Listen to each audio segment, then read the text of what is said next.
This video is sure to get you charged up in no time.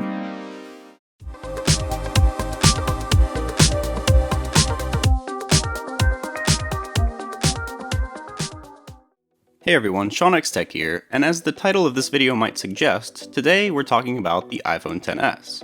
But specifically, we're going to focus on that annoying little battery icon in the top right corner of your iPhone. A constant reminder of how much time you have left with your precious smartphone until the battery's depleted and you're left with this message telling you it's time to charge up again. We use our smartphones for so many things throughout the day, and even though increases in battery life are seen year to year, often it's not enough to get us throughout the day, especially with more demanding apps being used more often that utilize functions like our camera, screen brightness, Wi-Fi, Bluetooth, and speakers. And the bigger our batteries get, the longer they can take to charge, especially when you're only left with a measly 5-watt adapter in the box. So how can you get a faster charge on your iPhone? You may have heard about the fast charging capabilities of smartphones that require a higher power charger in order to get a faster charge. Apple themselves offer several different options between their mobile iOS and macOS devices. Apple currently rates the fast charging capabilities of the iPhone XS and XS Max capable of delivering up to a 50% charge within 30 minutes using an 18-watt power adapter. But how long do each of these power adapter solutions take to get you 100% fully charged? It's time to put it to the test. For each of these tests, I started charging from the first battery notification at 20% battery life, and I placed my iPhone XS on airplane mode for each of these scenarios so that different numbers of notifications, emails, whatever, wouldn't affect charging time. And for charging adapters, I chose 3 that span the range of the current power capabilities of the iPhone. Starting with the included 5-watt power adapter, an intermediate 10-watt power adapter, and an 18-watt power adapter that reaches the max fast charging rating for the iPhone XS. But seeing as this one is a USB-C adapter, it does require the use of a Lightning to USB-C cable rather than the standard Lightning to USB-A cable. Now let's look at the results.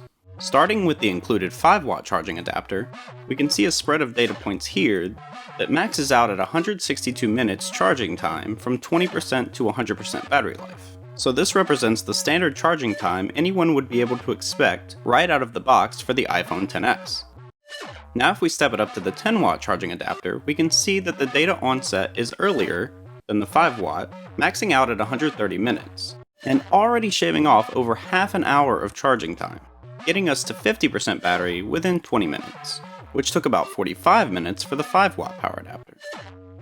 Now stepping it up to our maximum of 18 watts, we can see a slightly earlier charging onset, and maxes out at a charging time of 110 minutes, coming in at a staggering 52 minutes faster than the original 5-watt power adapter in the box, with a 50% charge coming in at just 20 minutes.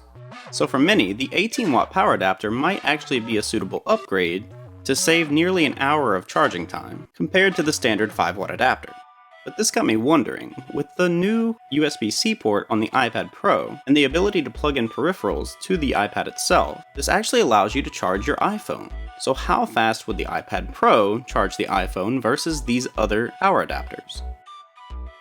And while the charging time had a steady onset with a 50% charge in 30 minutes, the maximum charging time using the iPad Pro actually reached only 121 minutes, which is less than that of the 10-watt power adapter, and only 11 minutes longer than that of the 18-watt power adapter.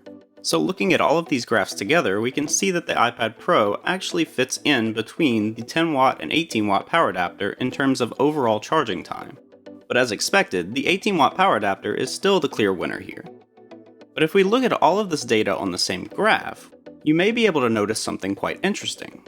The charging time onset of the 10-watt and 18-watt power adapters are quite similar, each reaching a 50% charge in only a few minutes difference. It's only when we get to above 70% battery life does the 10-watt power adapter seem to lag more and more, taking 20 minutes longer overall to fully charge the iPhone versus the 18-watt power adapter.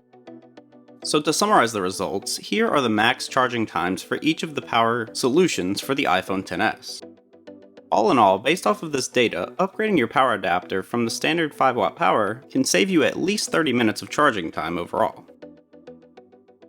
And these charging solutions aren't that expensive either. Although Apple no longer sells the 10-watt power adapter, they do have a 12-watt option coming in at $19, or you can upgrade to the 18-watt version for $10 more. But keep in mind, for that one you will need a Lightning to USB-C cable, which is an additional $19. And if you have the new iPad Pro, rest assured that you can get a decently quick charge for your iPhone XS. But keep in mind that this does come at a cost to your iPad's own battery life. All in all, I hope you found this video helpful, and if you did like it, give it a thumbs up down below. Also feel free to comment down below any questions you might have about the process or the results. And click that subscribe button so you don't miss next week's video, which is going to cover wireless charging solutions for the iPhone XS as well. So until next time, I'm Sean X Tech. Thanks for watching. If you want to see my last video, click the annotation in the lower left. If you want to see more in the future and keep up to date with the channel, click the annotation in the bottom right to subscribe. I'm Sean X Tech, and I hope to see you next time.